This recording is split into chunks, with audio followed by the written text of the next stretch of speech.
Fun fact, BWO's founder grew up in a beauty shop. Not as a customer, as a kid. Weekday afternoons, after school in Hempstead, Long Island. The smell of relaxers and setting lotion, the sound of scissors and conversation, the particular hum of dryers running in the back. The shop was called Des Marques His and Hers, named after the sons of the two men who built it. A portmanteau of their first names encoded into the sign before those sons were old enough to work behind the chair. Around the corner was a black dentist's office, whose son in the future would grow up to be the first black CEO at Amex. A few blocks over was the neighborhood where Julius Erving grew up. The hair care supplier serving shops like Des Marques across the region was a black-owned wholesale operation called Newbies. This wasn't a coincidence. This was a functioning black professional and commercial ecosystem on Long Island that most people, including most people from Long Island, don't know existed. I'm telling you this because what happened to that ecosystem and what's about to happen to black hair science are the same story told 50 years apart. And this time, Black America cannot afford to miss it. For most of recorded American history, the dominant narrative about black hair was built on a single word: bad. Not scientifically bad, not structurally compromised, not medically problematic, just bad. That narrative was never accidental. In 1786, Louisiana's Tignon laws literally mandated that black women cover their hair in public because their natural styling was considered too beautiful, too socially powerful, too threatening to the racial hierarchy that required black aesthetic expression to be suppressed. The law didn't just regulate appearance, it attempted to regulate the cultural capital embedded in black hair itself.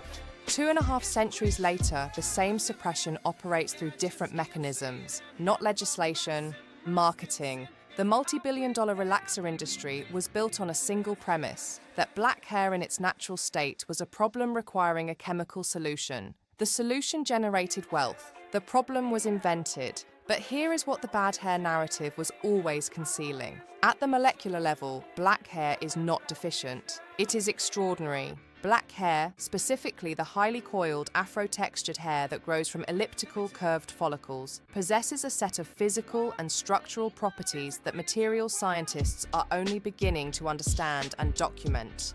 The follicle geometry is the starting point, where straight hair grows from circular follicles producing cylindrical shafts. Afro-textured hair grows from curved elliptical follicles producing a helical coil structure. That coil is not a defect, it is an architecture. The mechanical properties of that architecture are remarkable. The helical coil structure creates a surface area to volume ratio that straight hair cannot match, meaning afro-textured hair interacts with moisture, temperature, and environmental conditions in fundamentally different ways that have applications far beyond cosmetics. The tensile strength distribution across the coil is asymmetrical in ways that researchers in materials science and polymer engineering have identified as potentially useful for biomedical applications, including wound healing scaffolds, drug delivery systems, and structural fiber composites. The specific keratin protein composition of highly coiled hair differs from straight hair in ways that researchers are studying for bioengineering applications. And perhaps most remarkably, the thermal properties of the afro hair structure, specifically its ability to create a natural insulating layer of air within the coil architecture, have drawn interest from researchers working on everything from athletic performance materials to aerospace thermal management. NASA has studied the aerodynamic and structural properties of natural afro-textured hair. Read that sentence again. NASA. The same agency that put humans on the moon looked at black hair and saw engineering potential. The beauty industry looked at the same hair and saw a problem to be chemically corrected. The difference between those two responses is not scientific, it is economic. And it has cost black communities billions of dollars in unrealized intellectual property. The black hair care market globally is estimated at $9.1 billion annually. It is projected to reach $15.5 billion by 2030. Black consumers spend significantly more per capita on hair care products than any other demographic in America. They are the market. They are not the owners. The pattern is documented and devastating. Carol's Daughter, founded by Lisa Price in her Brooklyn kitchen, built on authentic community trust and natural hair knowledge accumulated within Black communities, was acquired by L'Oreal in 2014. Shea Moisture, founded by Richelieu Dennis, built on West African hair care traditions carried across generations, was acquired by Unilever in 2017 as part of a $240 million transaction. Soft Sheen Products, one of the most successful Black-owned hair care companies in American history, founded in Chicago, was acquired by L'Oreal in 1998. Johnson Products, founded in 1954 by George Johnson, the first Black-owned company listed on the American Stock Exchange, sold to a series of non-Black corporate owners beginning in the 1990s. The pattern is not coincidental. Black entrepreneurs identify a market need rooted in cultural knowledge. They build companies serving that need. Those companies demonstrate commercial viability. Major corporations with superior capital access acquire them. The knowledge that was always Black leaves Black hands. It is the Stax record story applied to beauty. It is the same extraction mechanism that took Black music infrastructure, Black sports cultural value and Black creative output, and converted it into non-Black corporate wealth. But here is what makes this moment different from every previous extraction cycle. Artificial intelligence has entered the laboratory, and the race to own the science of Black hair is accelerating faster than most people realize. The global hair care AI market, artificial intelligence applied to formulation, personalization, texture analysis, and product development, is projected to reach $3.2 billion by 2028.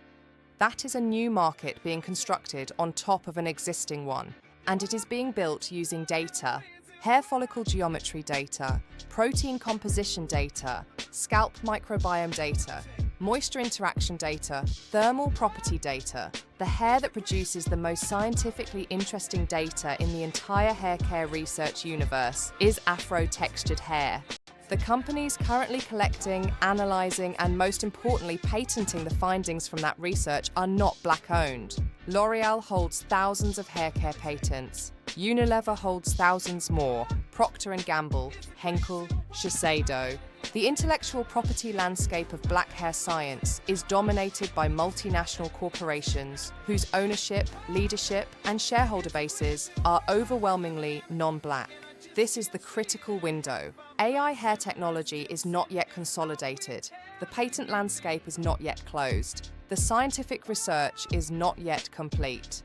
Black scientists, Black chemists, Black bioengineers, and Black entrepreneurs are not too late. But the window is narrowing with every quarterly earnings report from Paris, London, and Cincinnati. There are 101 historically Black colleges and universities in the United States. They collectively graduate 15% of all Black bachelor's degree recipients, 10% of all Black doctoral degree recipients, and 19% of all Black STEM graduates. Spelman College, Howard University, Florida A&M, North Carolina A&T, Tuskegee University. These institutions possess chemistry departments, biology programs, materials science facilities, and bioengineering research infrastructure. They also possess something no majority white research university can replicate: cultural proximity to the subject matter. A Black chemist at an HBCU researching Afro-textured hair keratin protein structures is not studying an abstraction. She is studying the science of her own community's biological heritage. That proximity is not a soft advantage. It is a research methodology advantage. The proposal is specific and actionable. HBCU chemistry and bioengineering departments should be establishing dedicated Afro-textured hair research centres. Not beauty labs, not cosmetology programs, but rigorous scientific research institutions pursuing patents, publishing peer-reviewed findings, and establishing the intellectual property foundation for the next generation of Black-owned hair technology companies. The funding mechanisms exist. NIH grants for biomedical research, NSF grants for materials science, USDA grants for biomaterials, private philanthropic investment, corporate research partnerships structured correctly with IP ownership retained by the HBCU rather than surrendered to the corporate partner. That last point is critical. The HBCU cannot be Stack's records in this story. It cannot build the knowledge and sign away the masters in the distribution deal. The IP stays. The corporate partner pays for access. That is the model. That is the difference between a research institution and a research supplier. The Tignon laws of 1786 told black women to cover their hair because its power was threatening. 240 years later, that power has a molecular weight, a patent number, and a market projection. The only question remaining is who files the claim. This is Black Wall Street Odds. We go deeper.